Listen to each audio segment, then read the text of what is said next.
चलिए हम लोग आज पढ़ेंगे क्वेश्चंस ऑन वेंचुरी मीटर। तो ये हमारा क्वेश्चन है जिसको हम लोग सॉल्व करना है। तो चलिए let's begin to solve the problem. तो ये क्वेश्चन है और कोई भी क्वेश्चन में सबसे इम्पॉर्टेंट चीज़ होता है उसका ड्राइंग। तो चलिए इसका ड्राइंग पहले हम लोग बना लेते हैं अकॉर्डिंग टू क्वेश्चन।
अब यहाँ पे हम लोग स्टार्ट करते हैं इसका क्या क्या क्वेश्चन में गिवन दिया हुआ है।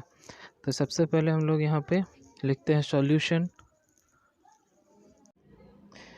Diameter of inlet D1 30 centimetre है और सारा यहाँ पे जो यूनिट है वो सेंटीमीटर में, इसीलिए उसको चेंज करना कोई ज़रूरी नहीं है। अब हमारा एरिया ऑफ इनलेट क्या दिया हुआ है, A1 फार्मूला है π/4 D1 स्क्वायर। तो हम लोग D1 जान रहे हैं क्या है, तो हम लोग पुट कर देंगे उस इक्वेशन में। जो यहाँ पे रिज़ल्ट आएगा वो होगा 706.85 सेंटीमीटर स्क्वायर।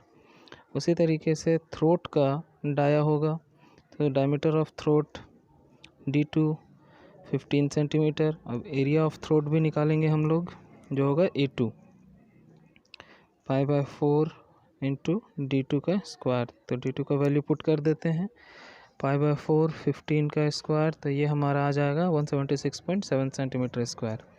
अब हम लोग यहाँ पे देखेंगे CD का जो वैल्यू दिया हुआ क्वेश्चन में वो 0.98 दिया हुआ है।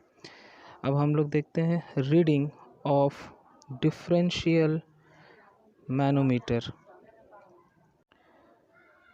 तो हम लोग दिया हुआ है x equals to 20 centimetre, 20 centimetre of mercury. ठीक है, तो अब हम लोग यहाँ पे लिखेंगे therefore difference of pressure head is given by H equals to X SH by S0 minus 1। ये फॉर्मूला इसलिए हम लोग यूज़ कर रहे हैं क्योंकि यहाँ पे जो फ्लोइंग फ्लूइड है और जो मैनोमेट्रिक फ्लूइड है, इसमें manometric fluid is heavier than flowing fluid है, इसीलिए हम लोग ये क्वेश्चन ले रहे हैं। अगर दूसरा रहता तो हम लोग लेते x bracket 1 minus SL by S0 bracket close. यहाँ पे हम लोग जो दूसरा लेंगे वहाँ पे manometric fluid is lighter than flowing fluid होगा, तो हम लोग लिख लेते हैं। ठीक है, तो where SH equals to specific gravity of mercury, ठीक है, तो वो होता है 13.6 और S0 जो होगा वो स्पेसिफिक ग्रेविटी ऑफ वाटर और फ्लोइंग फ्लूइड जो कि होता है 1। H हम लोग पुट कर देते हैं। X हमारा मैनोमेट्रिक डिफरेंस था वो 20 दिया हुआ था, तो 20 ब्रैकेट 13.6/1 - 1 इक्वल्स टू 20 इंटू 12.6, तो ये आएगा 252 सेंटीमीटर ऑफ वाटर। ठीक है, अब हम लोग आगे बढ़ते हैं। तो the discharge through venturimeter is given by Q equals to CD into A1 into A2 by root under A1 square minus A2 square into root 2GH। यहाँ पे हम लोग अब पुट कर देंगे सारे वैल्यूज़ को।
यहाँ पर जो हमने कन्वर्ज़न किया है सेंटीमीटर और लीटर पे, वो यहाँ पे मैं सॉल्व कर रहा हूँ। 1 metre cube equals to 1000 litre होता है, जैसे कि हम लोग जानते हैं, और 1 मीटर में 100 सेंटीमीटर होता है, तो ये उसको कन्वर्ट कर दिया गया मीटर को सेंटीमीटर में। तो इसको जैसे ही हम लोग यहाँ से तोड़ते हैं, मल्टीप्लाई होता है 3 × 2 = 6, यानी 10⁻6। अब दोनों साइड से अगर हम लोग ज़ीरोज़ हटाते हैं तो ये बच जाता है 10⁻3 centimetre cube equals to 1 litre. और हम लोग कह सकते हैं कि 1 centimetre cube equals to 1/1000 litre. और ऊपर में जो आंसर दिया हुआ था हमारा, वो भी हमारा आंसर हमारा आ जाएगा।